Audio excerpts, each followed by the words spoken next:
Welcome to Daikaiju Network, where we have a healthy obsession with kaiju. I am your co-host Kent, and with me is your other co-host. Jason, how's it going, peeps? So this one and only podcast episode that we're doing for the month of May in the year of our Lord 2023 is going to be devoted to the 25th anniversary of TriStar's Godzilla. And wait a minute.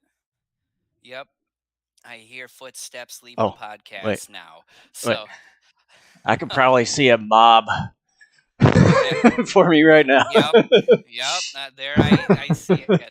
So, um, we're doing this because obviously 25th anniversaries are a big deal. And the 98 Godzilla film, regardless of what your opinions are of it, it's still a pretty big deal of a film that even if you are not a fan of it, this movie uh, did a lot of positives. And anybody who has listened to this podcast long enough knows that I am a huge lover of this film. I am a huge supporter and defender. I'm not saying it's the perfect movie. I will say right out of the gate, though, and for the umpteenth time in the 11, 12 years we've been doing this podcast, that I do think fan reaction to this movie, even 2.5 decades later, is way out of proportion. Mhm. Some saying it's the worst film, and it's like, if you're really being objective, like 2/3 of the Godzilla franchise at least is worse than what this movie is. But we'll get into some more of details later. We're not here to start a flame war, but we're here to talk about the legacy and to also celebrate this movie. Mhm. And so, before we get into that, Jason, housekeeping. Yeah, as usual. If you're watching us on YouTube, if you see a subscribe button down below, make sure to hit that subscribe button as well as smash the like button down there. And you can follow us or you can find us everywhere, all in one place at our link tree link that you see right on your screen there, /Daikaiju Network. And besides YouTube as one of the main video platforms that we're on, we're also on Twitch, Rumble, Facebook, and as well as Odyssey. And we have audio platforms that we're on, such as Spotify, Apple Podcasts, Google Podcasts, iHeartRadio, as well as TuneIn. And we've got both video and audio versions of our episodes at our own website at daikaijunetwork.com. All right. So there's so many different ways we could start off this particular episode with the topic of the 98 TriStar movie. And so I thought maybe one thing to do coming out of the gate is to just talk about the inception of this. And even this particular segment of the Godzilla 98 coverage or story Mm-hmm. could even have its own separate podcast because there was a lot of drama surrounding the eventual making Yeah. of this film.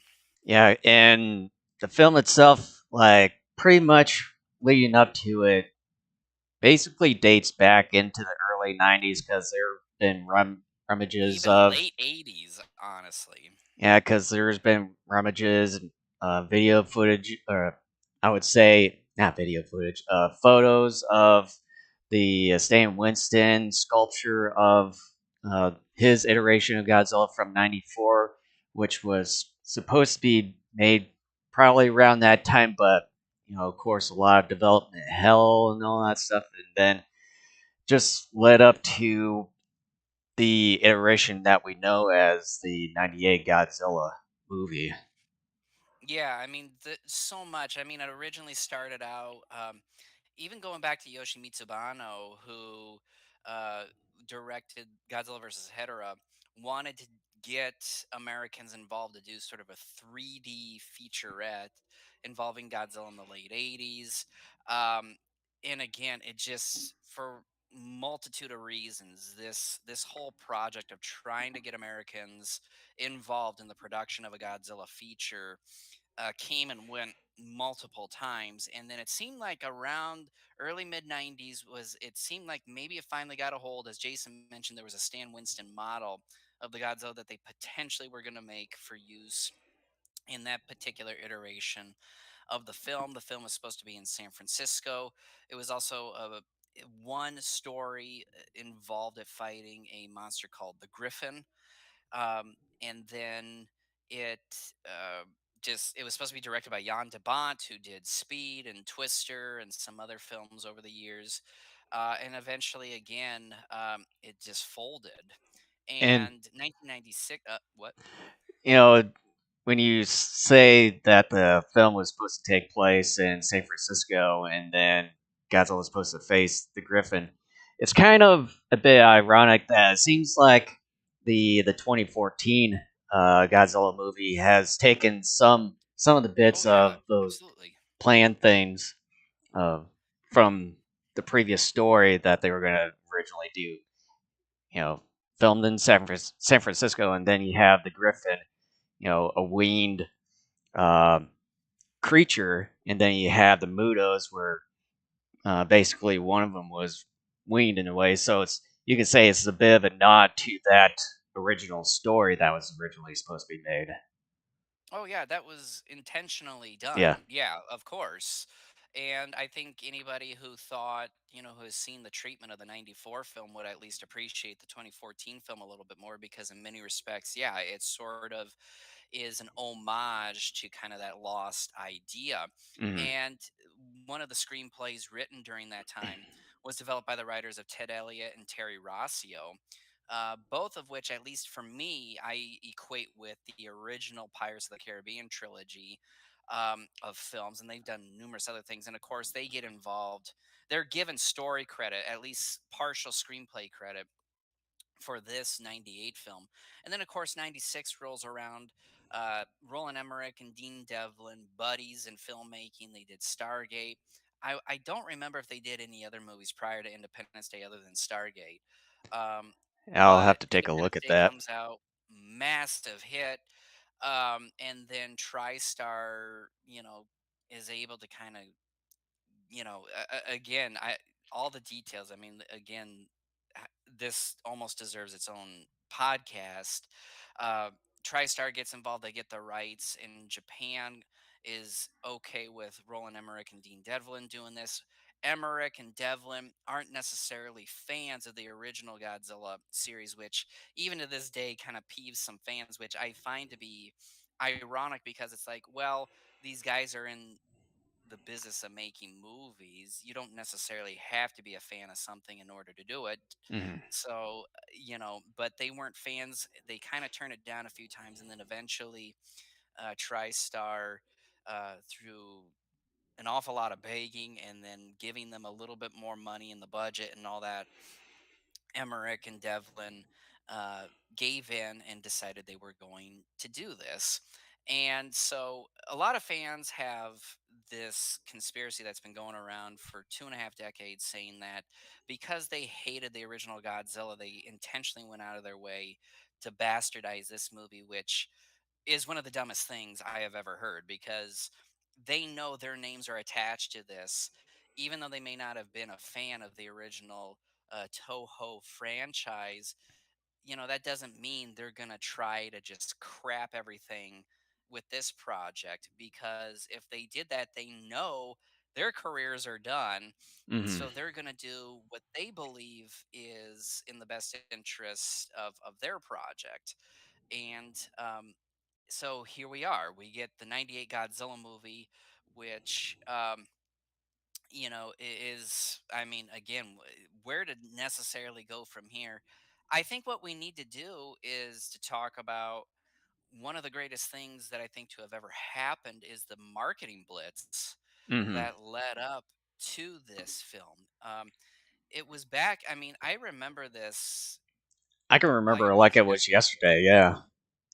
I mean, first and foremost, it was during a period of time in which you typically had one movie that was sort of christened to be the big summer blockbuster. Hmm. And usually you had many different companies, cereal, other foodstuffs, toy company. I mean, you name it. Any company that made and sold anything, Hmm. food and other products, usually wanted to get in on what they believed was going to be the hit summer film. And Yeah. that was before even today, where you could have multiple Like summer two, blockbusters, two, three of them. even more than that. Yeah. And um, So kind of like the year before, you had Batman and Robin, which was kind of christened to be the big summer blockbuster movie that year. Everything was Batman and Robin that summer, and leading up to the release of that movie. And unfortunately, that movie was financially, unsuccessful and critically panned and all that. Um, and then Godzilla in '98 was supposed to be the film for that summer, and then the Hmm. year after that, it was the Phantom Menace. So um, you have this marketing blitz, the likes of which, I mean, you and I, we had at that point been Godzilla fans for almost 6 years at that point. Hmm. And, I was 12 at the time, I believe, that this movie was getting released. No, Um, Trend, you were 13 at the time, and I was I getting close to was, turning okay. 12. Yeah.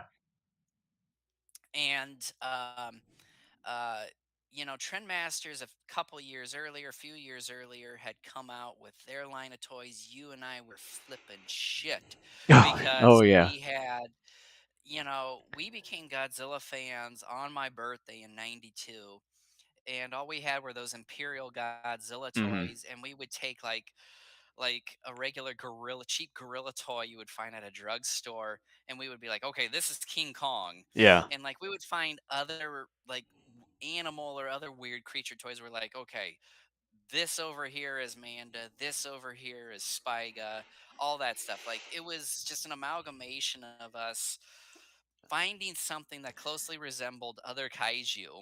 Yeah. And then finally, Trendmasters comes out with their toy line in '94, and we're just mind blown. Well, I think it was around late '93 or somewhere around that time period, and I can remember in Walmart during that period of time, and even Kmart too. And I remember uh, we saw those. We were like, "Oh my god, we gotta get these!" And then I remember from time to time when we lived at a town where we weren't too terribly far from the Kmart. I mean, it was a walking distance to it, and I know we would go over to the toy aisle and everything. There'll be a section full of the Tripmaster, Godzilla, King of the Monsters, which was the first line, which you can see kind of back there with that giant Mecha Godzilla there, and then right next to it later on was it transformed into Godzilla Wars. I think it was it '96 or something of the sort when they switched over It was to like Godzilla. 90. It was at '95 because mom and dad were Yeah. house hunting, and during one of their trips on house hunting, they stopped by KB, not KB, but Toys R Us, and I got one of the Gigans, the Gigan that roared, and Hmm. Gigan became a part of the Godzilla line when Godzilla Wars came out. Yeah. And yeah, so I mean, with that, and then of course, getting all the VHS tapes and everything from our vacations up to Twin Cities. And I know we've talked about some of that stuff a little bit ago in one of the episodes there. And but yeah, it was the New Year's Eve of '98 there when we '97. well, it was New Year's Eve '98, kind of transitioning from '97 to '98, and I remember that uh, we thought it was the actual ball drop, and we were like, "Did it start already?" And then we Yeah, heard like there was something going on and everything. All of a there sudden, was footsteps. see this tail hitting the ball drop, the crystal ball thing, and then smash it in, and then got that glow logo, kind of like the one that Kent's wearing right now, the glowing board mark, and it said Godzilla. I can remember both of us turned our heads. We were like, "Holy shit!" Yeah, and we're like, "Mom, Dad, there's a Godzilla movie coming out next year." And then I I can mean, all remember over that the country, like, I can remember we were so stoked once that yeah, happened, and then just the whole blitzkrieg of the marketing thing that Ken had mentioned, and then going up, uh, as I mentioned, Twin Cities on our vacation where we got a couple of the '98 figurines and everything. I think it was after the movie came out, but Trendmasters made those too. yeah, I've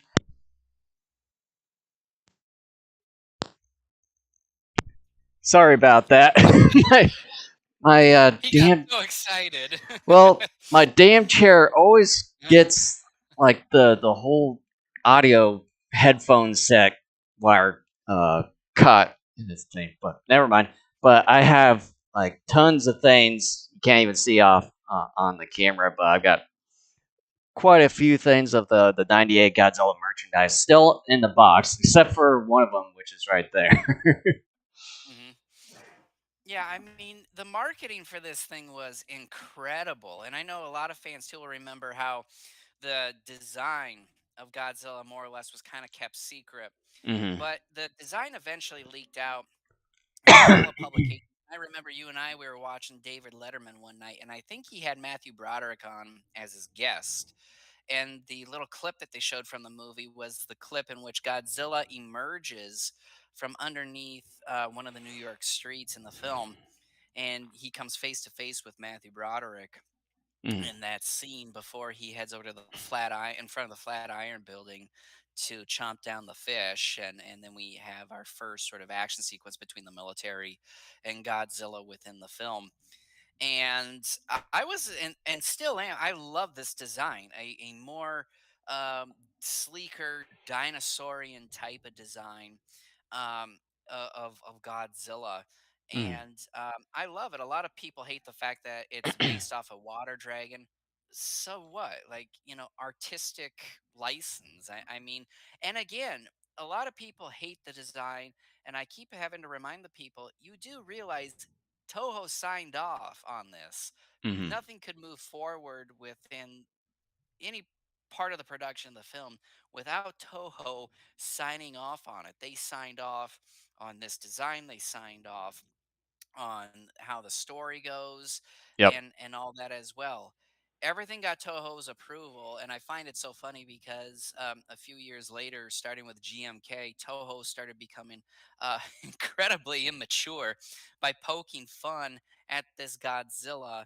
And they did it in that movie. They did it again in 2004's Final Wars. I'm like, you guys signed off on this. Like, Well, why are you backing away from it? well, you had But some. You had some of. Oh. I think. Nope. Nope. Never mind. Uh. Well, you had some of the directors and everything. With Final Wars. You know, kind of siding with the fans and everything. As far it as was the design. pandering, of course. Yep. It was definitely pandering. Um, but The I design. mean, the marketing for this thing was incredible, and then of course the reaction. Uh, the movie did bananas. Its very first week made a lot of money. It's still, even though starting by the second week financially in the box office, it tanked. The movie cumulatively worldwide still did very well. And in fact, its box office numbers, if you adjust it for inflation, is on par, if not even actually a little bit better than what the 2014 movie hmm uh, did in 14. So the movie still financially made a profit, but because of the incredible backlash from fans, we never got the supposed trilogy that was going to come of this, and instead we ended up getting the animated series, which was a very good animated series. all because From the people didn't really like the design of Yeah, the Godzilla right there. I mean, come on, but at least a lot of the fans admittedly do like the animated series, which I and mean, it mainly and it's interest. yeah, and it's a bit interesting too that that they say they hate the movie, but then they go on to say that they like the animated version. So it's a little bit of it, hypocrisy in it's a it's way, being but two-faced.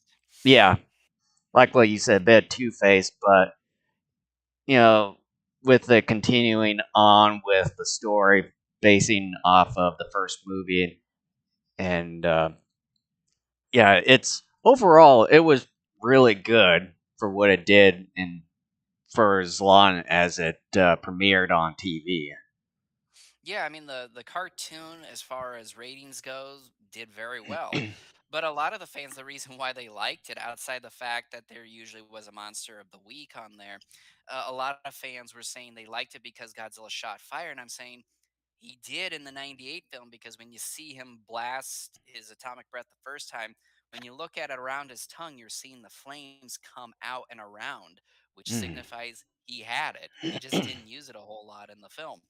Mhm. And I don't want to be mm, um, spending a ton of time on like fan reaction and the hypocrisy, but I do think that is one of the legacies of this film is, not just how well it did in the box office and also how it was received in the opinions of critics and fans. But I think, too, the fact that even to this very day, there's still a large pocket of the fan base that really is very hypocritical and I think very unfair in their criticisms of the film, because a lot of the fans hate the film for really one of two, if not both, reasons. Usually because they don't like the design, and or because this Godzilla was a mutated water dragon. Mhm. And it's it's so funny because the Japanese Godzilla stood upright. And at the time of the original Gojira, paleontologists thought that, yeah, your theropod dinosaurs stood more upright like a person and dragged their tails. Obviously, decades later, they realized anatomically that just was not possible for them to do that. And so you have a more dinosaurian version. And a lot of people say that this is nothing more than, a Jurassic Park ripoff. Well, considering the science of the time and the fact that this was a movie that was, in production going all the way back to the '80s, I don't understand the thinking people have. Well, it's just cashing off of Jurassic Park. They were trying to make this damn thing for years, if not like a decade Before and a Jurassic half. Park. They finally, right, and I don't understand the thinking, and a lot of it goes back to just how a lot of fandoms are anymore, where there's usually something within a given fandom that unites a lot of hatred within that fandom of something involving that. Like, for example, within the He-Man universe, New Adventures of He-Man, that TV series, late Mhm. '80s, early '90s, tends to be, kind of one of those sticking points within the He-Man fandom. With Star Wars, it's the prequels, if not the new trilogy of films that just recently came out. It's always something, and G98 is sort of that version for the Godzilla fandom, in which there's so many conspiracy theories and so much of it is untrue that it's just so mind-boggling the logic people will ensue. And it got to a point where so many people also would say that this movie is closer to a remake of Beast of 20,000 Fathoms than it is Godzilla. And so I kept testing people. I would be online, and I even did it recently here 3 weeks ago, where a person said the same thing. It's like a remake of Beast of 20,000 Fathoms rather than Godzilla. And I keep asking people, why do you think that? Because nothing about this movie, other than the fact that it's a giant reptile attacking New York, nothing about this movie is anywhere near like the Beast from 20,000 Fathoms. And I say, point to me multiple connections. And even this person, who I even have their posts, their response up here right in front of me, saying that, yeah, New York, the way the creature rampages through the city on first appearance is done to a similar way to G98's first rampage, with the exception of eating the policeman. I'm like, no, it's not. And then outside of that, they're saying nothing else. Mhm. And there's no connections. And a lot of people have to remember too, you do realize the original Godzilla was partially inspired by Beast from 20,000 Fathoms.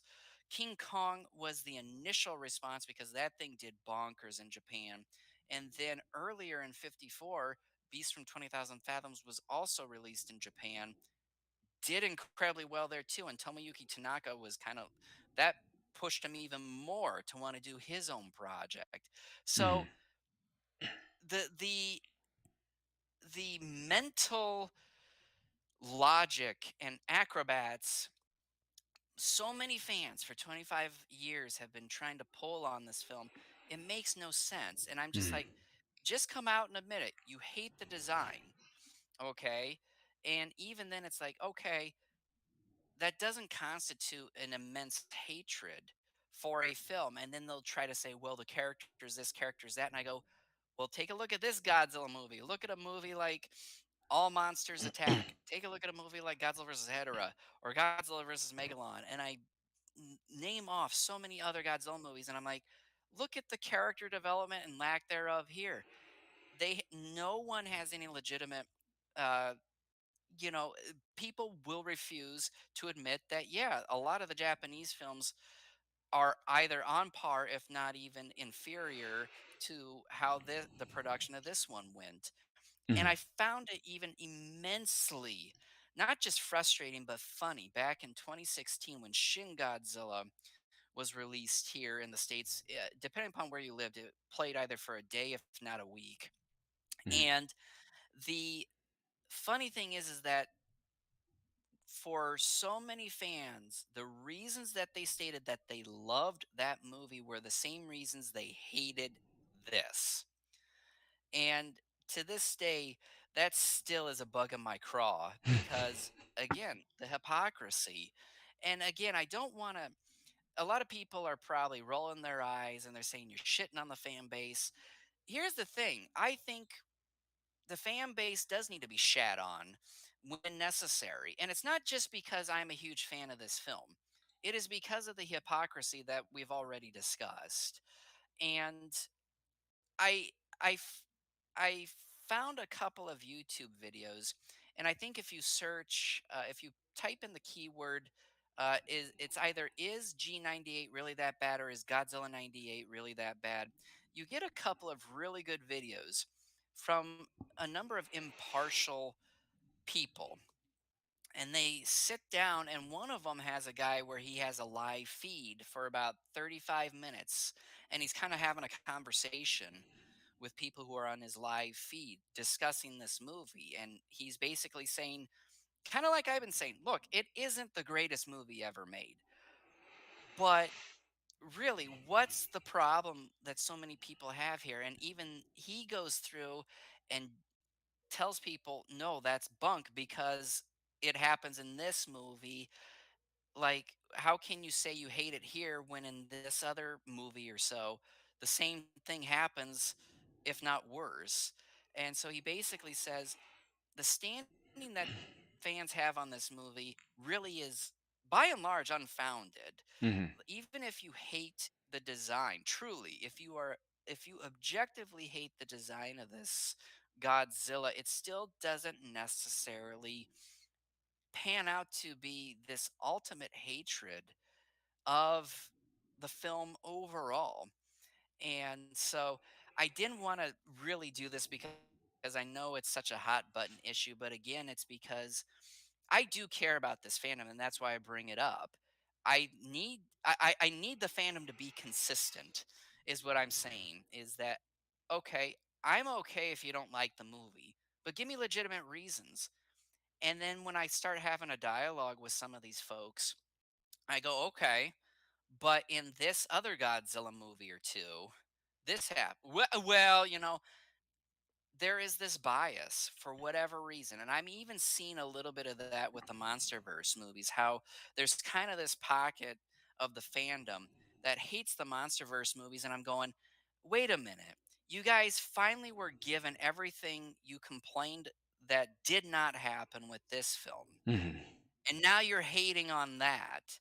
Look, I have been very upfront on the podcast in recent years as these MonsterVerse films have come out where I've said there are aspects of even the MonsterVerse films I don't like, but by and large, I think the MonsterVerse as a whole Yeah, is and pretty. I You and I even covered the MonsterVerse as a whole in our, what was it, summer of 21 podcasts that year. yeah, I think so. And I know that when we reviewed Godzilla King of the Monsters when that movie came out, and I know both of us have said that one of the biggest gripes that we kind of had with that movie was sort of really pandering and leaving some of those member berries from the past films for the fans and everything. Otherwise, it's still a really good movie in the MonsterVerse, but of course that was sort of our biggest gripe was kind of the whole pandering for the fans. Just try to try to leave the member berries, but it should at least be its own sort of movie trying to tell its own story, but still kind of at least have a little bit of callback, but not too much like the King of the Monsters movie did. Hmm. Yeah, I mean, I just like, and it's sort of as frustrating because other kaiju podcasts rarely, if at all, will confront its own fan base. And I think you have to periodically when you think a fan base is being unreasonable. And I've always believed the fan base was very unreasonable with this film. And I've noticed over the years a lot more people have gotten to a point where the argument is it's a really good monster movie, but not a good Godzilla movie, or it's not a Godzilla movie. There's still folks out there that are saying not a Godzilla movie, but a fun monster movie. They're playing these mental gymnastics. I don't even try to. I just kind of am like, okay, sure, whatever. If that's what you need to do to watch it, okay, then go ahead and. And and I would at least want to point out that if this movie wasn't made because originally when Godzilla ended in '95 there with Godzilla vs. Australia, that they were that Toho was originally gonna put the whole franchise to rest. I think maybe completely or something. I can't quite remember. Completely. But if it wasn't for this movie, there wouldn't been sort of a restoration or a revival of the franchise itself. And then if it wasn't for that movie, we wouldn't have gotten the whole Millennium series of Godzilla films from Japan Or MonsterVerse. or MonsterVerse or any of the like the animes or con or whichever. I mean, of today, we probably wouldn't have gotten any of these newer additions to the Godzilla franchise if it wasn't for the '98 version. Yeah, and you're talking something that I also want to discuss. So let's kind of make that transition here. And again, like I said, I don't want to spend a bunch of time. I don't want to make this a crap fest on the fans because I've made it known, and I think my piece has been already said well For enough the umpteenth here time. in this particular. Well, yeah, I mean, I'm like I said, I am a supporter and defender of this movie, and I've even come out. This isn't the greatest movie of all time. There are issues. I can even if you want me to criticize this movie, I'll give you a couple criticisms here right now. One criticism is at the near the beginning of the movie, after the Japanese fishing vessel was attacked and the surviving cook is taken to a hospital, and we start seeing Jean Reno and his crew come in for the very first time in the movie. And so they're alone in that hospital room with him. They have the Geiger counter, and the Geiger counter is going off the chart. Where's the radioactive gear that Jean Reno and his crew should be wearing? Whoopsies. Like there's a big whoopsie do there, you know. And I will even admit some of the animation of Godzilla in a few sequences isn't necessarily all that smooth. It's a little jilted in some scenes too. So again, I have no problems criticizing the movie where I think there's legitimate criticisms, but I just think again for kind of the final time, the just the enormous venom spewed at this movie, I find to be unfounded and very much fabricated for whatever ridiculous reason. I have yet to really see and hear any legitimate criticisms from people. I can understand some people just saying, it just didn't hit my sensibilities of what a Godzilla movie is. That to me comes closer to, what someone maybe I would find to be a legitimate criticism. But the hatred, the it's not so much that people not liking it bothers me, it's the hatred.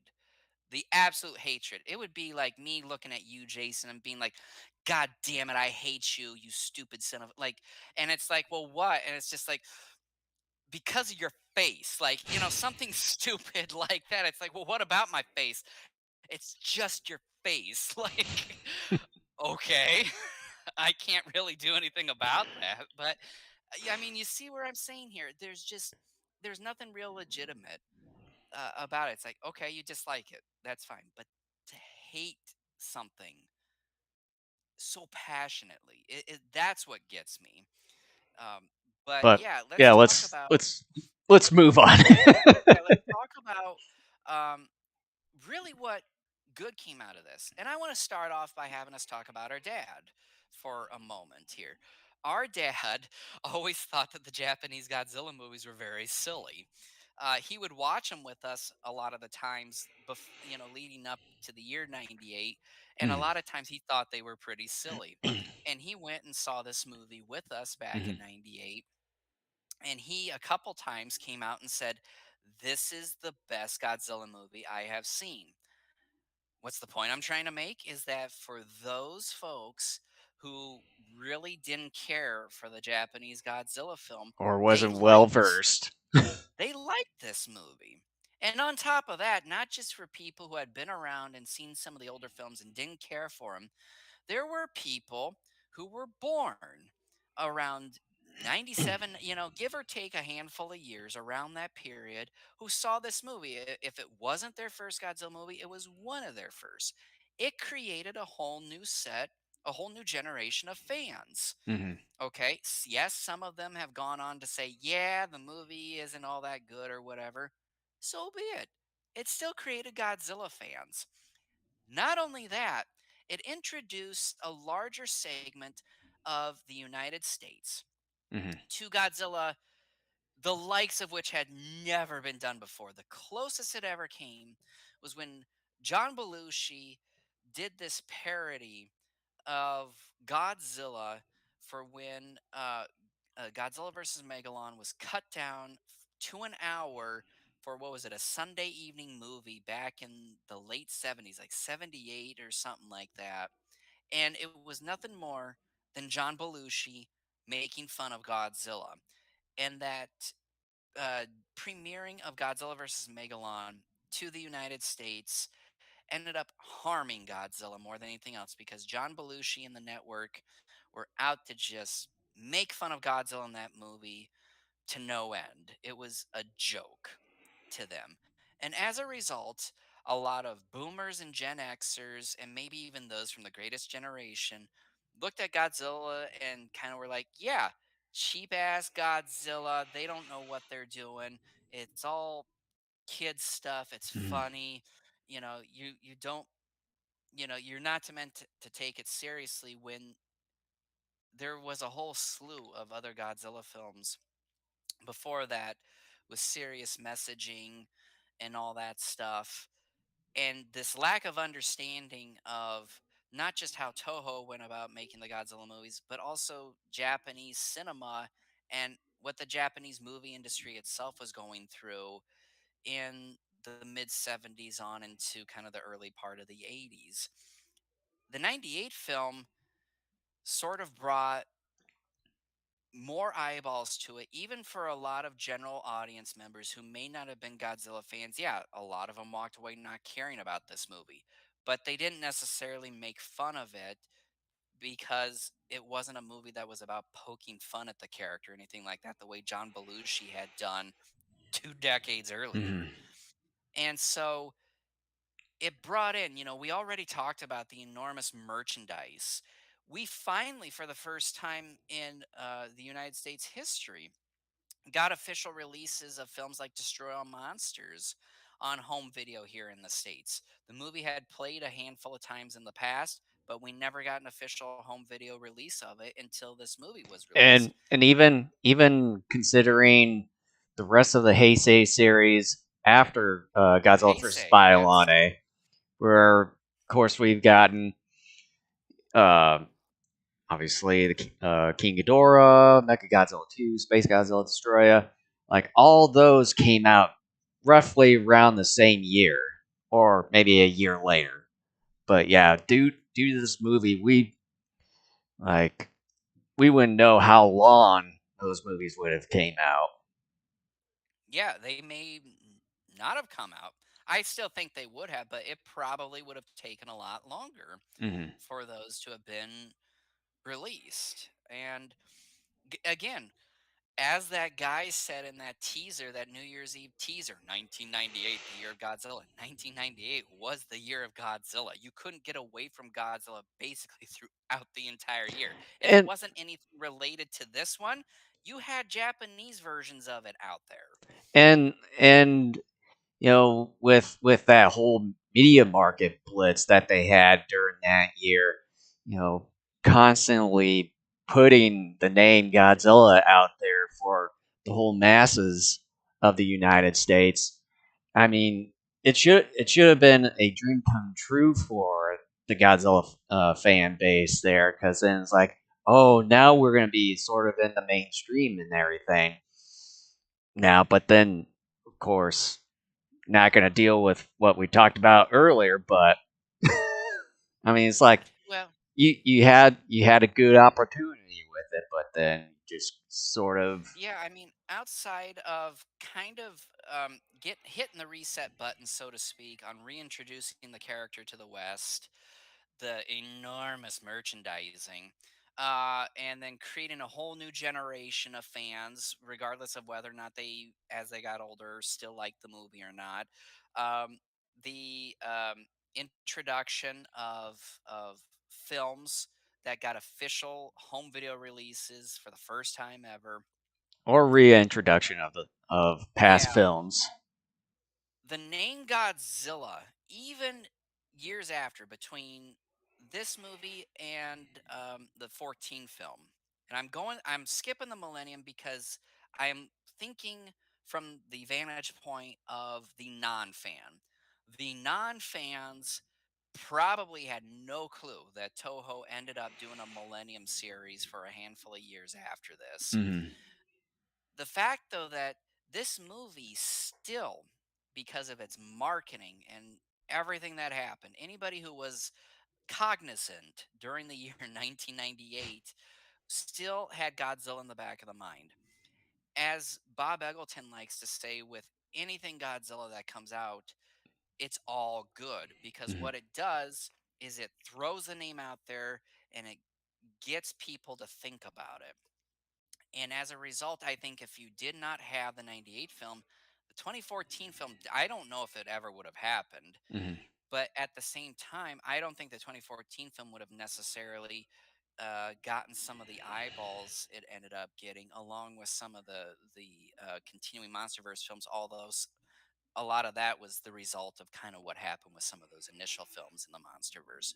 Yep. But it really helped to put Godzilla back on the map to the masses, especially to and people who are not fans. and even it's sort of like some of those that were making fun of Godzilla, as you mentioned earlier with the John Belushi thing. With this movie, I would think that it would kind of make them rethink of how Godzilla can be or originally was, instead of just being this cheap, campy kids thing, that it can also have this serious adult themed tone to it. Yeah, because there are Japanese films that tackle that. And that's something I want to tackle in just a moment here because there's something I want to bring up involving this particular movie that I think a lot of people don't realize you can view it as. But it really, I mean, take a look at it's something I realized that I keep forgetting is going on. It's going on right now, even as we speak, in that Godzilla is everywhere. Mhm. He may not be like everywhere, but I guarantee you, I'm not kidding. I can go down to my Target about 3 miles away and I can find Godzilla figures there. Even at the local Walmart here in a small town of Iowa, it's like Oh yeah, I can I've find even I've Godzilla figures. they still even have some of those was it the Mego Ultra Sevens here.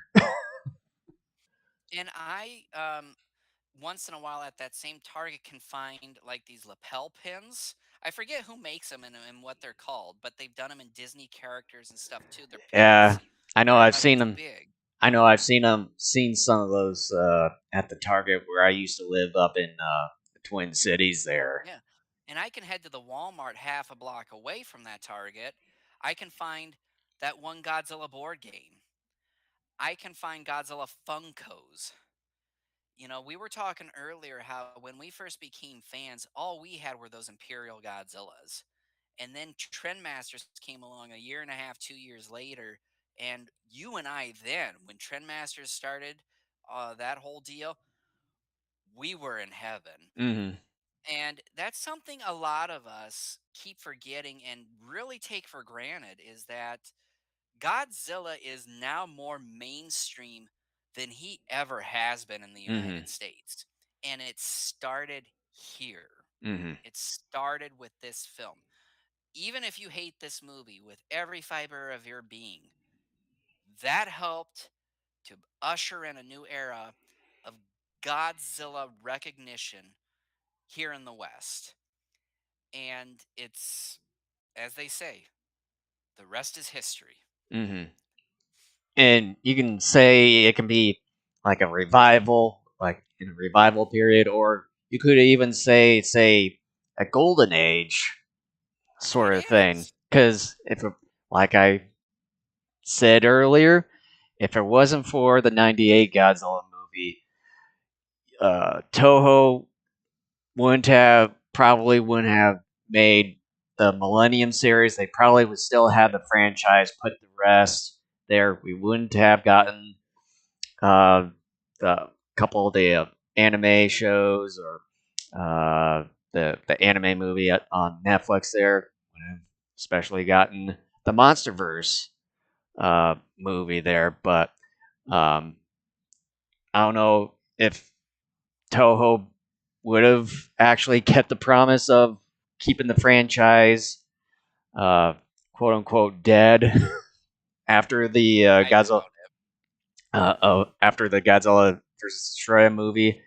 We wouldn't have known how many years it would have taken between Godzilla versus Destroyer and then now of when they would have thought to make whenever they would have gotten back to the franchise then. But if it, since the Godzilla '98 movie came out, then a year later they came out with Godzilla 2000 right then and there, and then rest is history. Yeah. And I want to transition to kind of, and this is something I talked to you about a while ago. And like I've said, I wanted to write an article about this, and I still might do it. I've been wanting to do it on our website. Um, and then, unless there's some other things you want to talk about too involving this movie, I want to potentially end this show talking about the movie itself. You and I, like, when we watch the movie, what do we think of it? What do we like about it, etc. Um, so Um, One of the things that we sort of kind of hinted upon, if not lightly touched upon at this point in the show already, is that the general mass is kind of, I've always tended to look at Godzilla movies by and large as just being giant monster fare, that there's nothing really to them. And Mhm. those of us who have been fans long enough know otherwise, that a vast majority of these movies tend to have some theme or message to them. And 98 is no different. And have heard a number of criticisms over the years from a number of people who don't like the movie, saying this isn't Godzilla, that the original Gojira was about being anti-nuclear and all that. This movie doesn't do that. I even heard it in an article from the head of G Fan magazine and the former head of the G Fest itself. um, that simply is totally untrue. And I will start by saying that I don't know if Emmerich and Devlin intended for the theme to be this, but it is a theme that I have noticed more and more every time I watch this movie. And it's a theme that I think begs to be really studied and to really be focused on by human beings. And I'll get to why in just a second. So, like, obviously, like I just said, the original Gojira, anti nuclear, we're entering a nuclear age. Nuclear weapons could be the downfall of mankind, etc. Raids again slightly kind of plays with that too, but it's more of a general monster fare film. You have King Kong versus Godzilla. You're talking about a comedy that kind of touches upon branding and commercialism. Mothra versus Godzilla takes a slightly more serious viewpoint of what takes place in King Kong versus Godzilla and kind of looks at it as more of an evil aspect of commercialism. And so you have other Godzilla films down the line that play with themes and stuff like that. As you and I have even kind of poked a little bit with this resurgence some people have had in recent years with Godzilla's Revenge, where a lot of fans are looking at it as how key latch kids kind of from that era were abandoned, and as a result, a lot of them were, an only child and needed to have some type of hero to look up to, and they went to their imaginations a lot of the times, and how it's sort of a depressing tale of latchkey kids during that period. So I'm going to do something like that with this film. The theme that I get out of the 98 Godzilla film is that mankind is terribly destructive of what it doesn't understand. And it's mankind is very destructive even when individuals like a Nick Tatopoulos, who is a scientist, and you have some other scientists in this film as well, that their whole idea is to study and to learn about things. And usually they're against killing certain things. And I know some people will say, well, when you have something attacking the city that's the size of Godzilla, well, yeah, you would want to kill it. But the human characters like Nick Tatopoulos and others are very on board very quickly in the movie to kill Godzilla. That mankind created this creature out of nuclear testing and hubris and Cold War reasons and all that stuff too, from French Polynesian atomic testing. As a result, the rooster comes back to the nest in that it's starting to bite them in the ass when it attacks fishing trolleys and then starts to settle in New York. Mhm. Godzilla goes to New York with the intention of nesting, and it's not going out of its way to be destructive. It just has to be because that's what's there. It's big, it's going to run into things, etc. When provoked, that's when the creature gets aggressive. And some will say, well, no, it runs away. I I will just come out and say that in some respects, it runs away to set up traps for people. I'll I talk mean, more about you've that seen in it. a You've bit. seen it in plain sight, for example, in a few instances within the movie Yeah, itself. yeah, and I'll get to that more in a second when we talk about the movie proper. And so, to kind of put this in a nutshell, the '98 Godzilla movie, I don't think touches upon this sort of theme. Excuse me, it touches upon a theme that I don't think any of the Japanese movies have ever touched upon before. Oh, uh, Kit just dropped off here. Let me see here for a moment. Um, uh, Hold on 1 minute here, folks.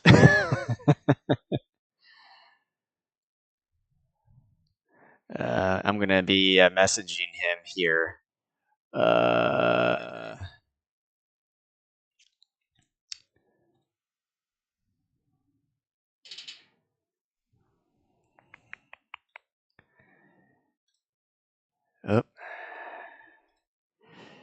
oh, your video feed dropped.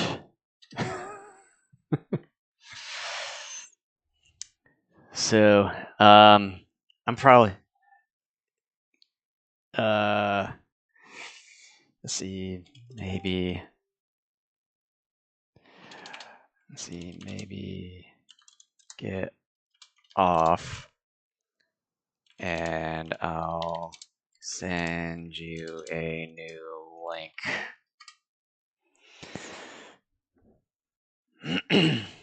I'm not sure what the heck happened here. Okay, so. Oh, there he is. Yeah, Okay, I've there been you in the are. room the whole. I've been in the room the whole time. Oh, I well, can for see some. you and all that. Oh, well, for some reason, your video feed on the main thing here just suddenly dropped off. Yeah, I don't know why. Yes, I'm not sure why either, but apparently when I went into the thing here, you were still in there and just connect you onto the stream. So I now think we're it's good. a conspiracy because I was about to drop knowledge, and I think someone wanted to cut me off. Someone dropped in like little gremlins or something that didn't like the movie still to this day, 25 Yeah, years later. yeah. Well, anyways, what I was about to say was that this movie touches upon a theme that I don't believe any of the Toho films have ever touched upon before, and that is man being this destructive creature. That this movie is incredibly depressing, in my view, because I am a huge nature freak. Yes, I'm a tree hugger, and I embrace that with every fiber of my being. I am a fucking tree hugger, and I'm proud of it. And so, and I love animals. If you hate animals, fuck you. But I I look at this as being very depressing because you have this creature that just through no fault of its own is mutated, grows large, and ends up as a result causing damage, and it does it out of necessity to live. It's not like the Japanese Godzilla is through some of the movies periodically going out of its way to be destructive for the sake of being destructive. This is just trying to live. As Nick Totopoulos tells Colonel Hicks at one point when they're in the subway uh, gap where it had crawled through earlier, he's saying he's not purposely trying to evade you, he's just an animal. And so that's what this Godzilla is. It is a Godzilla with a personality. It is a personality for survival. And man is out to completely destroy it. And one of the things that it gets me every time, along with the ending to Godzilla versus Destroya, is that it's the ending. When this Godzilla gets caught in the suspension cables, shot down, and you have David Arnold's score, swelling and creating a very melodic, depressing type of tune, and then he crashes down, and then he kind of gives this little groan, and then Nick kind of walks a little bit closer to it, and you hear the heartbeat, and then you see the eye eventually close, signifying obviously that it has finally died. Um, it is very depressing, and in the background you have people celebrating, and then of course it's this very brief sequence of other people, other characters in the film celebrating the death of Godzilla. And even though I think we're supposed to be cheering the demise of Godzilla, I look at it as very depressing, because here you have this creature, again, through no fault of its own, just having gotten in the way or being involved through nuclear testing in the French Polynesian Islands decades earlier, and it mutates, and it's just trying to survive, and it's killed because people are assholes. I mean, I'm just going to come out and say, and to try to just be as blunt as I can about it, people are assholes. I mean, we are a very destructive species. It has been proven, for example, that we are the reason that a number of mammals from the Pleistocene period did go extinct, because we overhunted them. We went out of our way to kill some of these species of mammals, because we are just a destructive species. And you're seeing something like that play out here with the 98 film. That even though you have scientists on board whose whole sort of teaching and philosophy should be to study, not destroy, I understand, again, the creature the size of Godzilla in a metropolitan area, you can say you make exceptions for it, but they get on board very quickly with wanting to destroy this animal as well. That mankind, at its core, regardless of whether they are military personnel who are trained to kill, or scientists who are trained to study and want organisms kept alive at least for a while to understand them, Mhm. that man at its core is a very destructive species. That they may understand a little bit of what they're going up against, but ultimately don't care, because if something gets in their way, they want to kill it. Godzilla happened to get in their way of the largest metropolitan area in the United States. As a result, they're like, yeah, let's just kill it. Let's not learn too much about this thing and why it is what it is. And so that's, in a nutshell, how I have viewed this movie. That the theme is man is destructive, of what it doesn't understand. And even though man is responsible for this creation, it still will go out of its way to kill something that it doesn't understand. That mankind, by nature, isn't as inquisitive as it likes to think. I don't know. Do you have any response to that, or ideas as far as to that particular theory of how to view this film? Uh,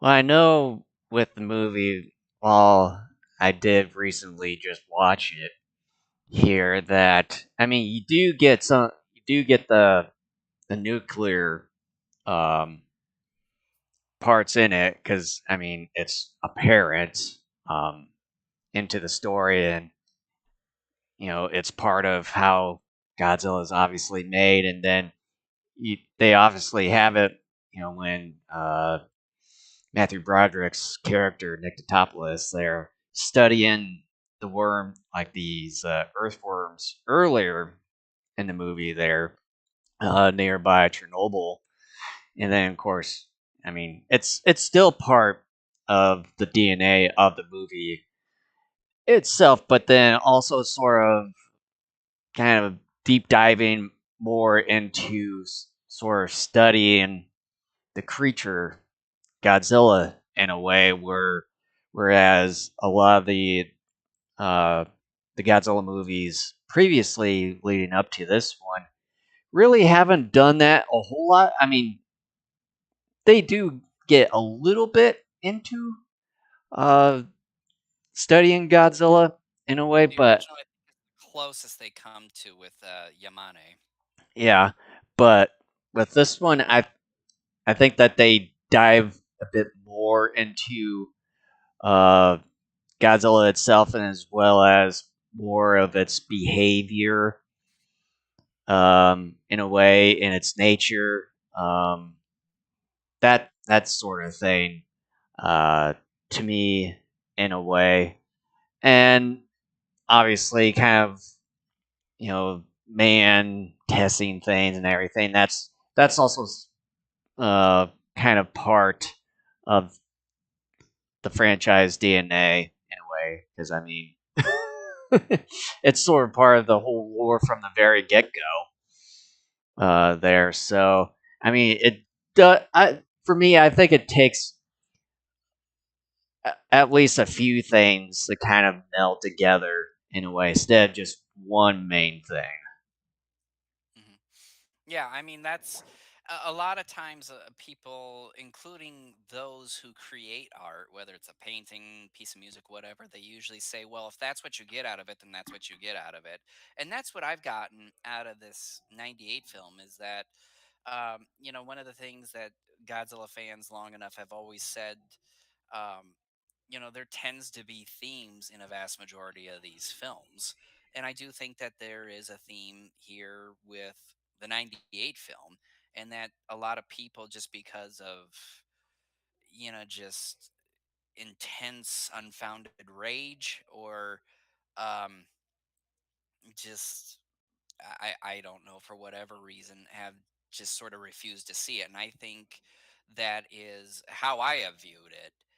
Anyways, that's a message that runs through the course of this film. But unless there's something else you want to discuss, I thought we could discuss the movie itself. Things we like, and things we want to touch upon, and that sort of thing. Yeah, I can't think of anything else. Yeah. One of the things I want to discuss is Godzilla himself, and not just his look per se, but his personality. One of the things that I love about this Godzilla, and why I like this particular change in Godzilla, is that um, I like his speed. I like the fact that this is a fast Godzilla, that this is a Godzilla that, unlike the Japanese one, that is more or less an indestructible juggernaut, which does, I have to admit, especially as I've gotten older, does get old pretty quick. Um, the fact that this Godzilla, even though he can take a punch, it is proven throughout the course of this film, he can take on some military shots. This Godzilla isn't Superman. This Godzilla is not totally indestructible. And that this Godzilla, instead of continuing to walk into, the path of fire like the Japanese one is known to do, Mhm. he's fast. He evades. He sets up traps. Just he's just more agile in a way, and he uses that mainly to his advantage. This is a Godzilla where it's about, um, it's also about using intelligence too. Because again, the Japanese one has always been about, I will walk into this and I will take it and I will be fine. Hmm. The only time in which he may not be fine is when he's fighting other kaiju. That's about the only exception.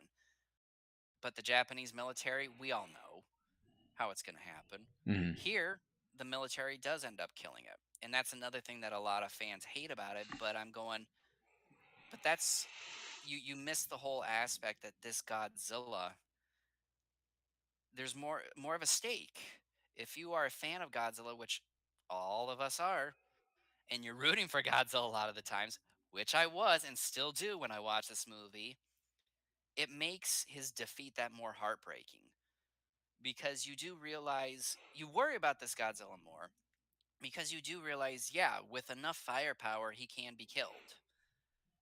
And he proves throughout the course of this movie, he even proves it again later in the animated show, that through speed, agility, intelligence, that he'll run away, set up traps, evade you. Hmm. And that's something that I really think is a good difference with this film. When I sit there anymore and watch a lot of the Japanese Godzilla movies, and I see the military come and attack him, it's like this isn't as entertaining as it was when I was a kid. Because when you're a kid, you don't understand plot as well and nuance and all that. You're there for the fireworks. And yeah, anytime and even as a kid, I knew the military wasn't going to succeed, but you got an entertainment value out of it. Yeah, and the one thing I would want to point out too is that if you, if Godzilla does really did exist in a way, I would say that this iteration of Godzilla would probably be more of a realistic approach of how Godzilla probably would have looked like after all the tests and everything if he did indeed exist in a way due to all the atomic and nuclear testing of decades prior compared to kind of the dinosaur looking version of the Japanese Godzilla iteration, where just kind of standing up straight like any ordinary human out there, and and then with this, and then having it be more dinosaur like with the Japanese version, whereas this one you're taking more of a kind of pre-existing uh, modern reptile that lives today, like an iguana or a crocodile, whichever. And if they went through all the nuclear testings throughout the years, decades prior, and then mutate into what could have been a more realistic Godzilla. Hmm. Yeah, I mean, I agree with that, and it makes sense. And just I've heard some people say, "Well, this is not what it would look like." Well, maybe not exactly, but they say, "Well, its head is too big." Well, you do realize that T Rex's head technically is too big for its body, but a lot of these super predators had powerful yet lightweight skulls and long tails to help counterbalance so that they wouldn't go, Yeah. on their face. This Godzilla is the same thing. So, yeah. um, One of the things, too, I want to touch upon, and this is something that I think even haters of the movie can get on board with. And interestingly enough, I find it strange that um, it's never really discussed much, if at all, even with us on this podcast. And that is the score. David Arnold's score. I have to say, and it's not because I am a super fan of this film. Objectively speaking, I think this is an incredible Godzilla score. This is, in my opinion, not only one of the best, it's one of my favorites as well. The s- the themes he has for Godzilla, the ominous tones, the very sad and crap, I just forgot the word. The really sad music as he's getting shot down by those F-18s at the end. It really adds to his demise there at the end. It's similar to the way Ifukube's score aided in Godzilla's death at the end of Destroya as well. That seeing Godzilla die was one thing, but as we've always said here on this podcast, music does matter. That music kind of adds that extra emotional oomph to certain scenes. It either adds the sadness, it either adds excitement, anger, you name it. And And with this kind of music, I mean, if you can compare it with any of the other Godzilla music, past and today, too, you can say it sort of blends into the whole kind of music that has been composed for the other Godzilla movies. It sort of blends is, or you can say it's sort of similar in a way. I think if you did a blind listening test, if you took people who just are not fans, and and you just play and you put them in a room and you ask and you play different clips of music, some from Godzilla films, others from other films that are not Godzilla films, and you play a snippet of it and you ask them afterwards, was this from a Godzilla movie or a different movie? And I think if you played some of the music from this film and you ask someone, did this come from a Godzilla movie? I think you would get a majority of people that would say, yeah, that it is music that is very much befitting of the character. It demonstrates size with some of the music that is being played at various points. There's even some lighthearted music. I think of some of the military tunes that play in this movie, where you have more of a type of melody. It's more happy, I guess, for lack of a better term.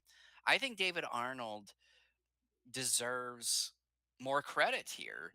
Um, I think even with haters, there are a lot of people out there that admire the scores of these films. And I would think that even if you don't like this film, you would get on board with saying, yeah, I mean, the music is very good. It's very listenable. It is, like I said, in my opinion, it's one of my favorites. And I truly, objectively do think it is one of the better scores within the Godzilla franchise. Hmm.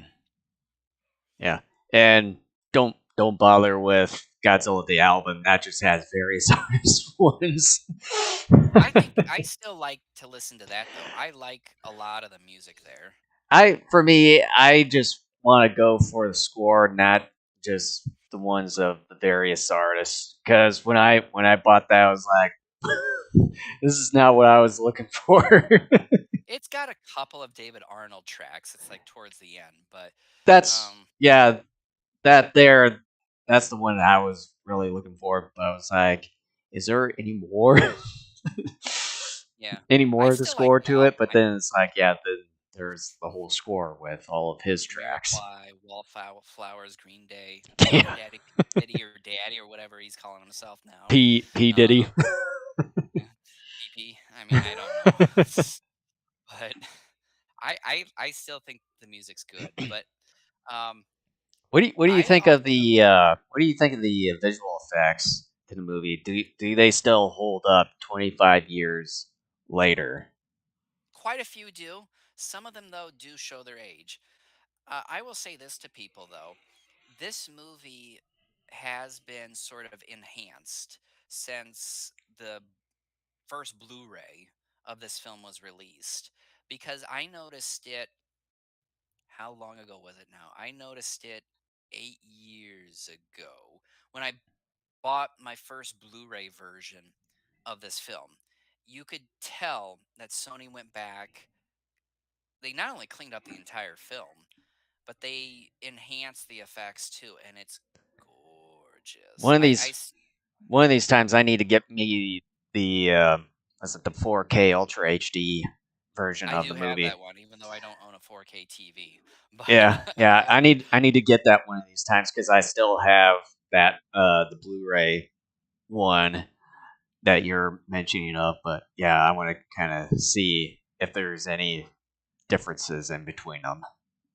yeah, but even if you say watch the VHS or DVD versions of this film, the effects are, what I would say, are still decent. There are some scenes where there are computer effects that you don't realize are computer effects, unless you do behind the scenes or you pay really close attention.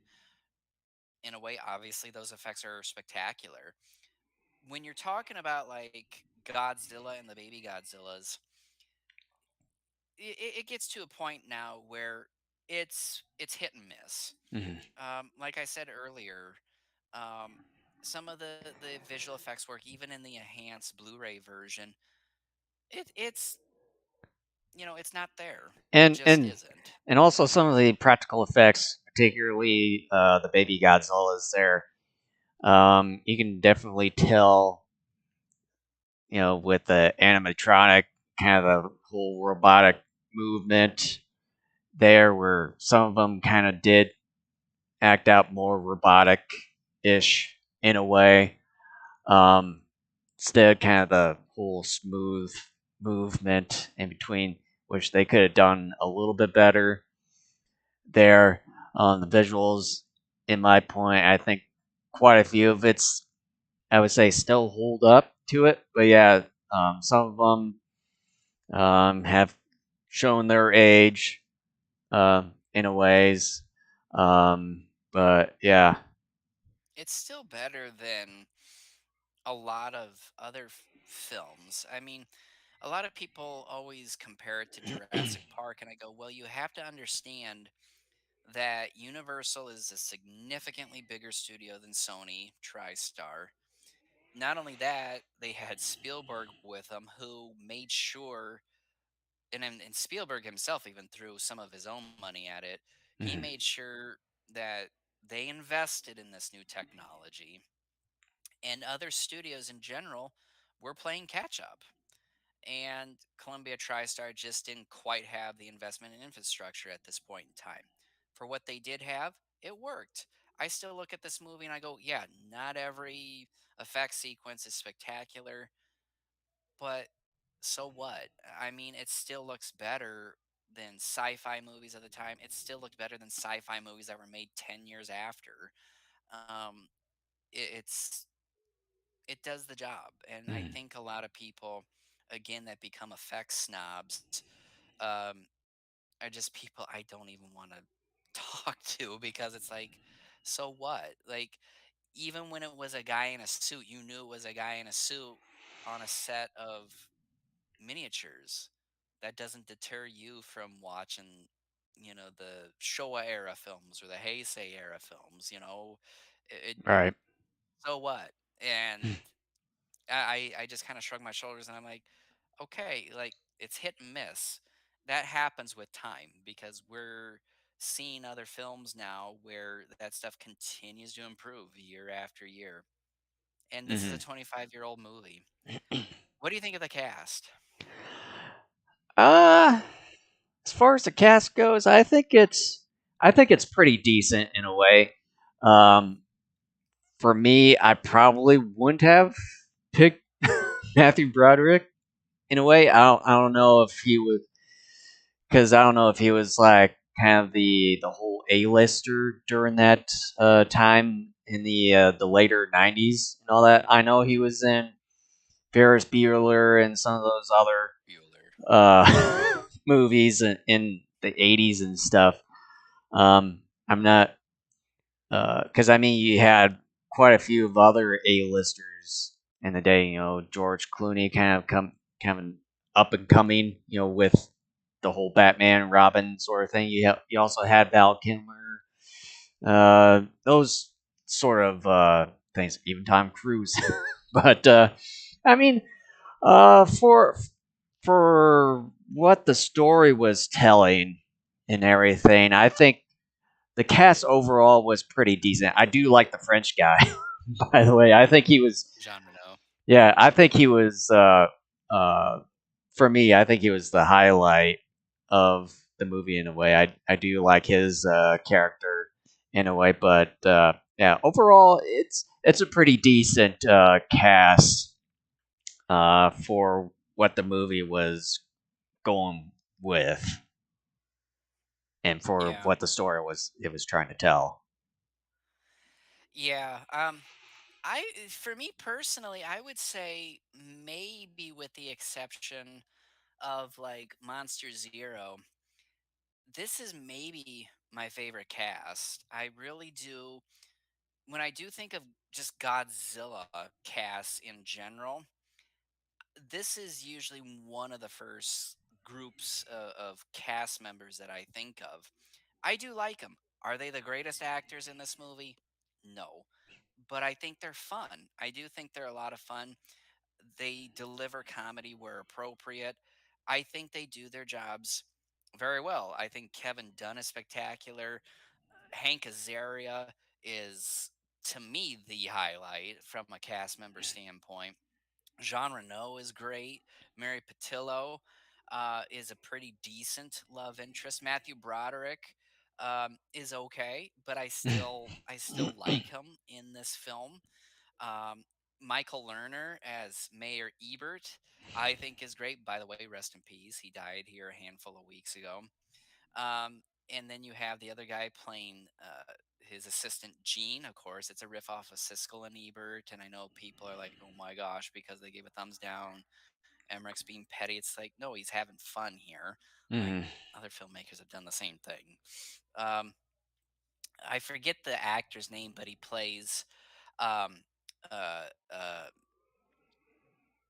O'Neill, Major O'Neill. Oh yeah. I think he's pretty good and fun. I think Jean Reno's cast of French Secret Service agents are pretty fun too. There's some funny dialogue periodically where, um, "Oh, you call this coffee? I call this America." And then later, "You told me this was French roast," and he hands up, "Me French roast."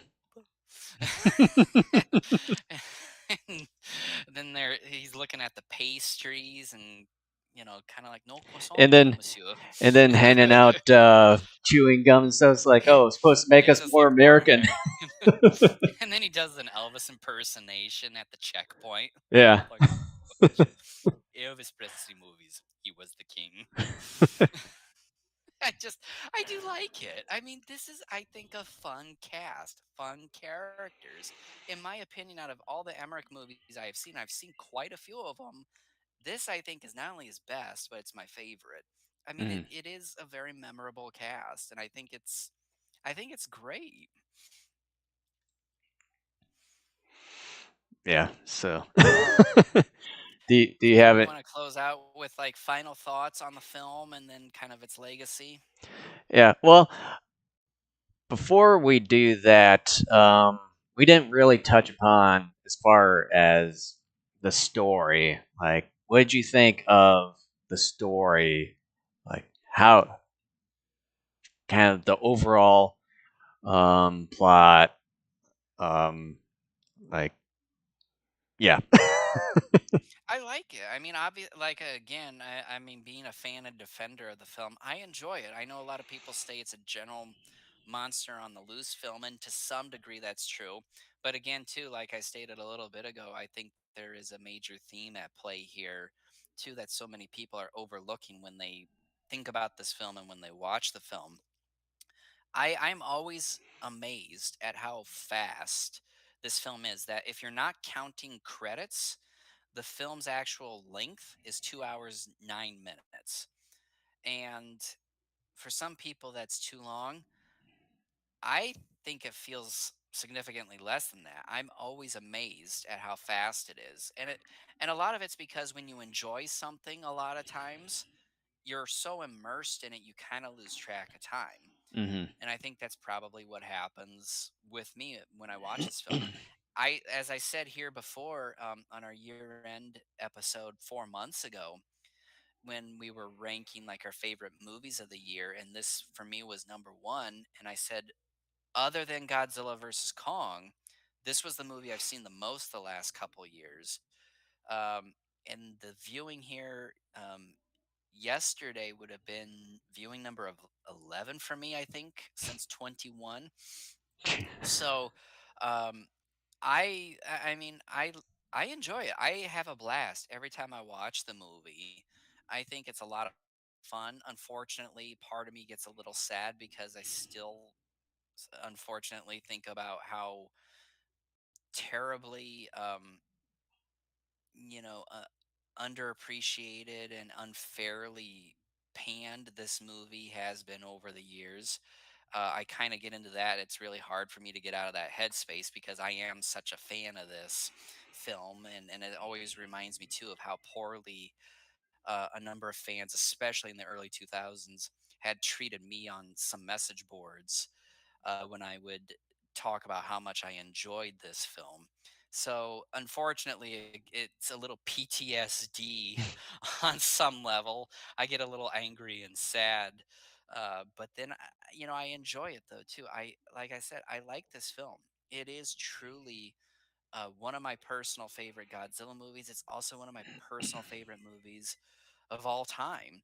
And I guess I could say that as one of my general overall opinions on this movie as well, is that I think this is a terrific movie that deserves a lot more love than it gets.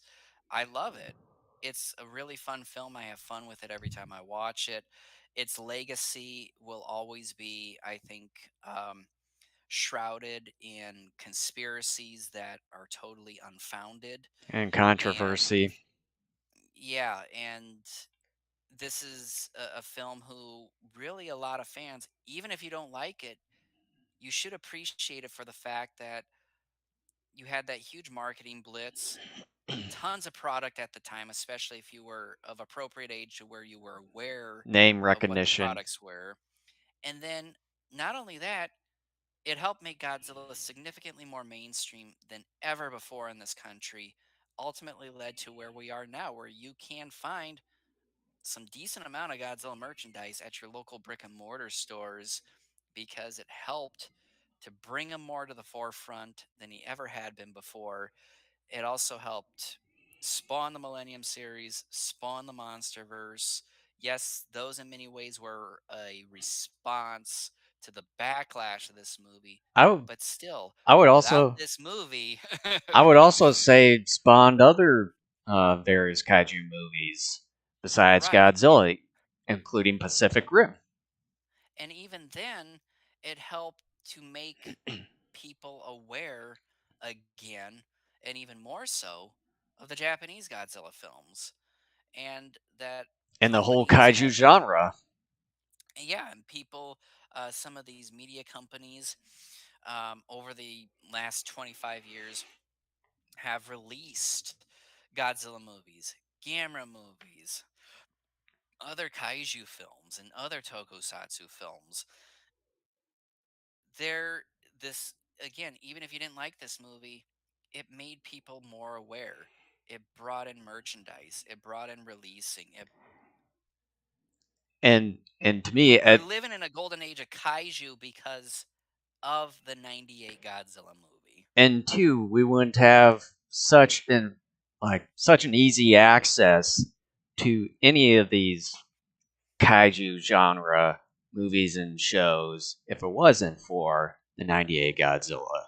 Hmm. Because beforehand, it was pretty hard to get access to a lot of the Godzilla movies, even some of the other kaiju, like Gamera, for instance.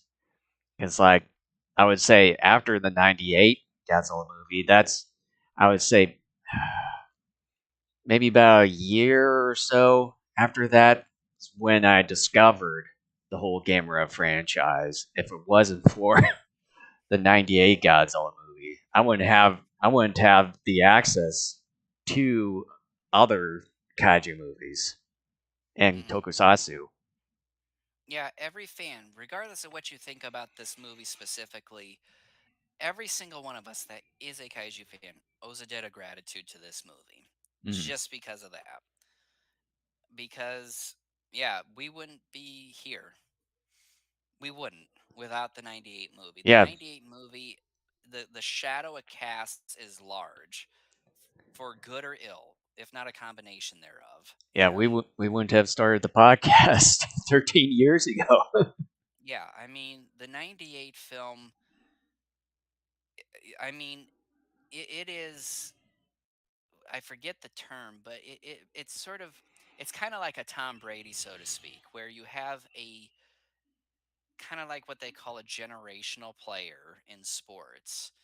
Um, this Godzilla movie is a generational Godzilla movie Mhm. that people, like I said before, fans, I think, really forget that this movie is responsible for so much good within the kaiju fandom in general.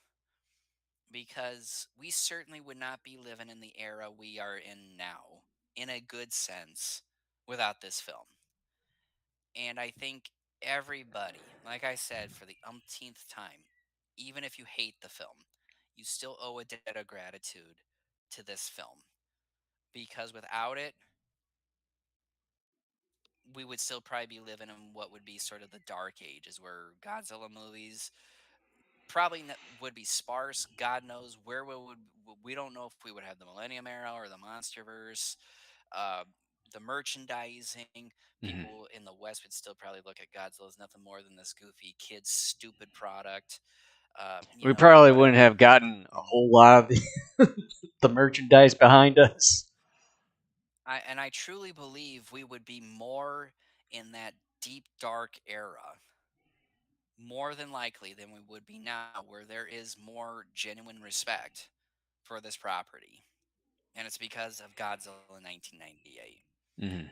So I love the movie. I will forever love the movie. Uh, one of my favorites, and I think its legacy, again, I think more than not is very positive because of everything we've just said here just in the last few minutes Hmm.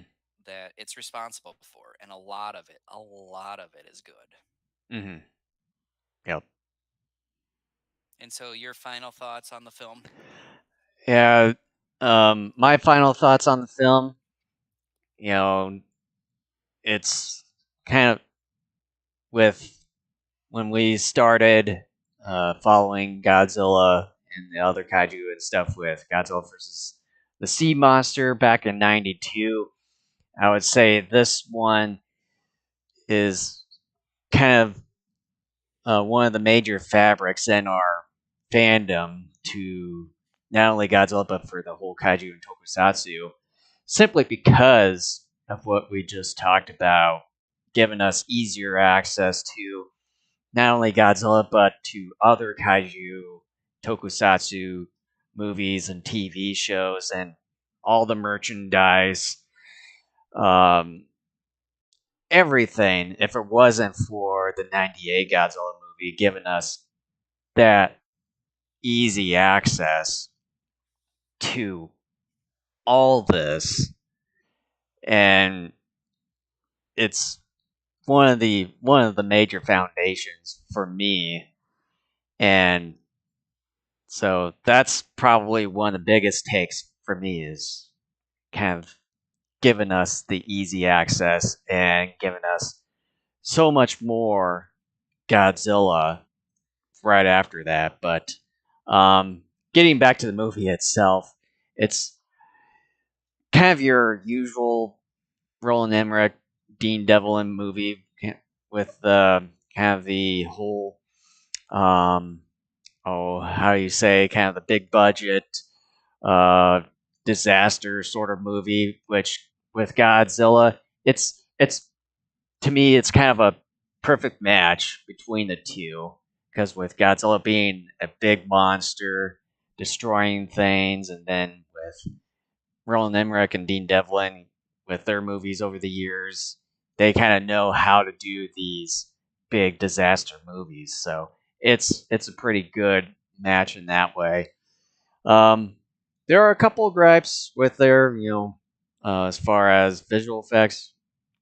Yeah, kind of done a little bit of that here. The cast, like I said, it's decent. Quite didn't quite expect some of the cast members here and there, but with the story that the movie wanted to tell, I think it's a pretty good, uh, decent cast here. The score, yeah, it's really good for the movie. One of the better ones, I would say. Um, but yeah, overall, it's a really good uh, kaiju movie here. And then, of course, if it wasn't for it, we wouldn't have gotten what we've gotten today. so, um, so yeah, it's a pretty still. It still holds up today, with a few things a bit dated, with some of kind of your usual '90s shtick here and there. But I mean, it was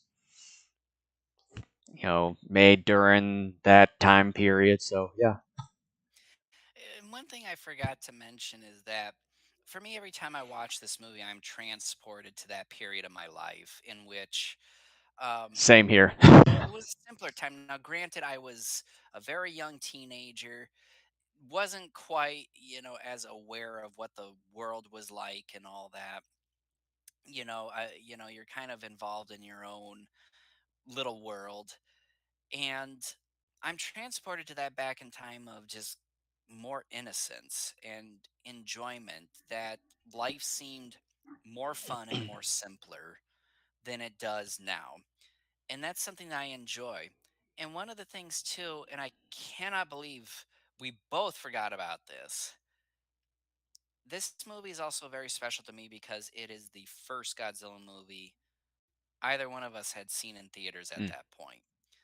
Um, I was far too young to see 1985 in theaters. Same thing with Jason. Well, I I wasn't even do around then. remember. I remember seeing posters of that in movie theaters. Um, that's my faintest memory of that film, but never saw that one in theaters.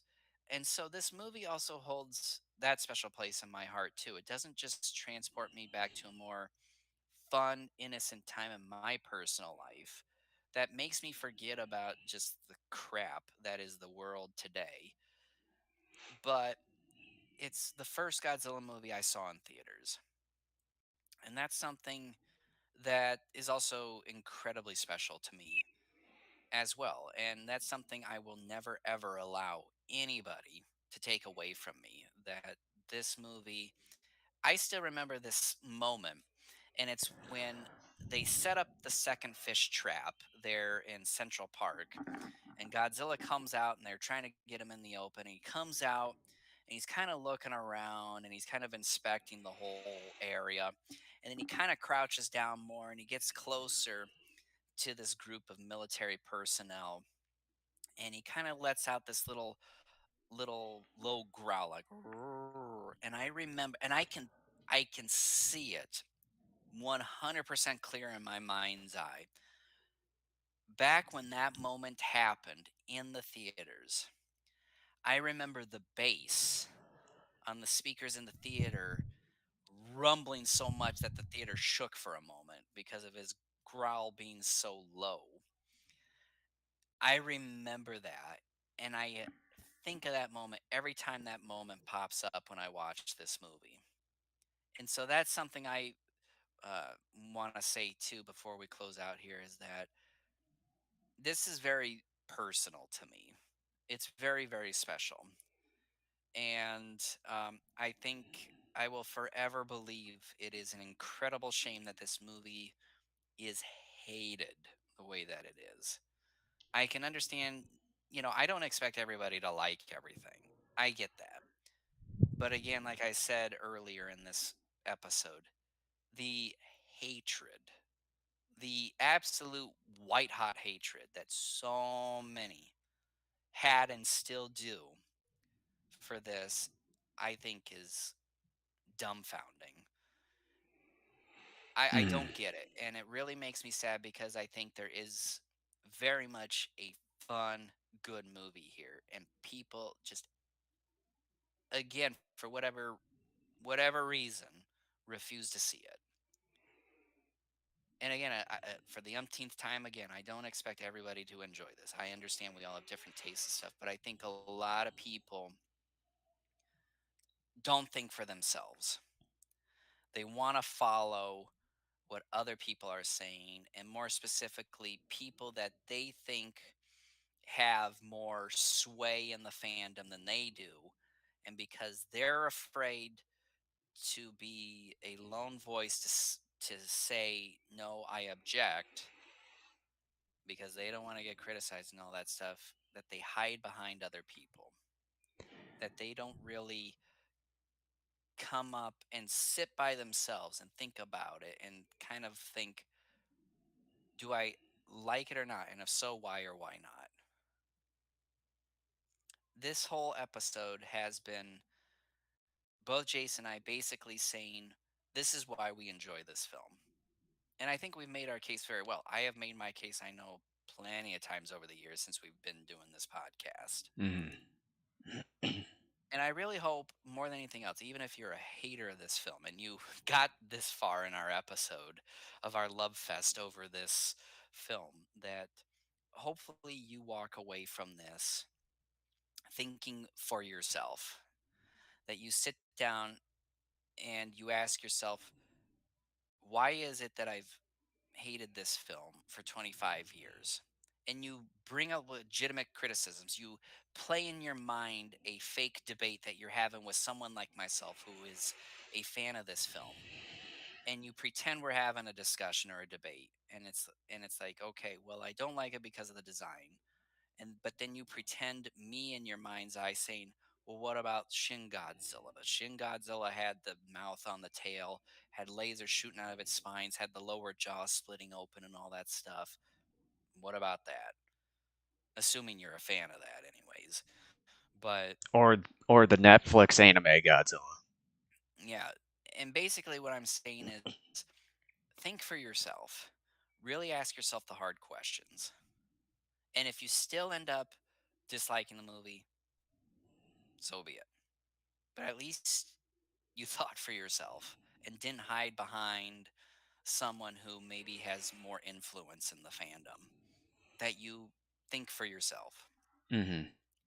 And for 25 years, this is a movie that I think will forever, even long since we're buried in the ground, will continue to be one of those major points in the Godzilla fandom that will always be not just really controversial, but will, I think, be a starting point for at least those of us in the West that got to enjoy more of Godzilla.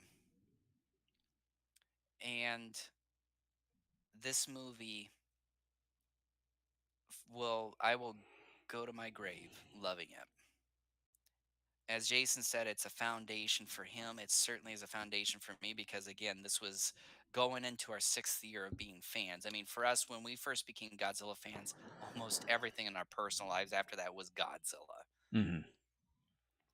And it's for me personally, other than personal hardships online through different groups and stuff. It's been a fantastic 25 years. It still saddens me we never got the trilogy of films from this. Um, but it's a movie that I can now share with my son. He enjoys it.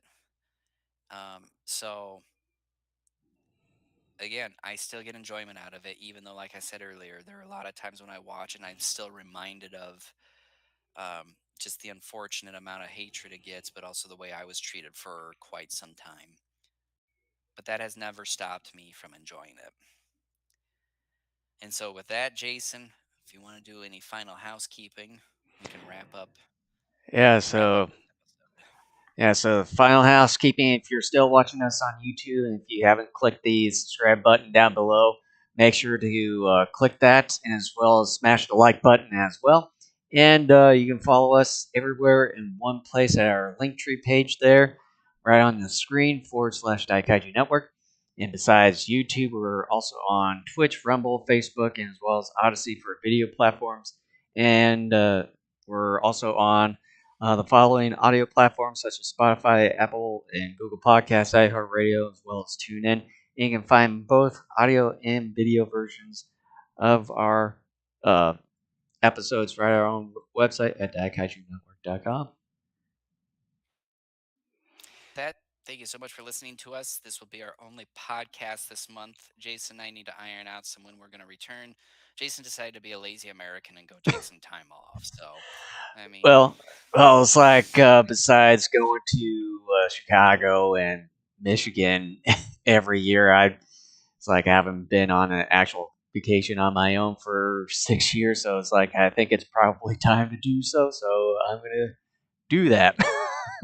yeah, All Monsters Attack convention is in Chicago at the Crown Plaza.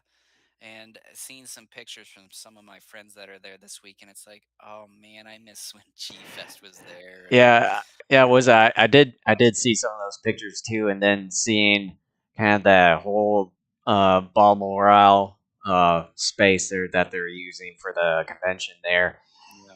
It's like you have kind of the vendors and then as well as some of the guests there, but then kind of seeing that whole open space, it like, with it being a bit empty, it's like I wish there could have been a little bit more to to that the to the main area that they're holding that convention there.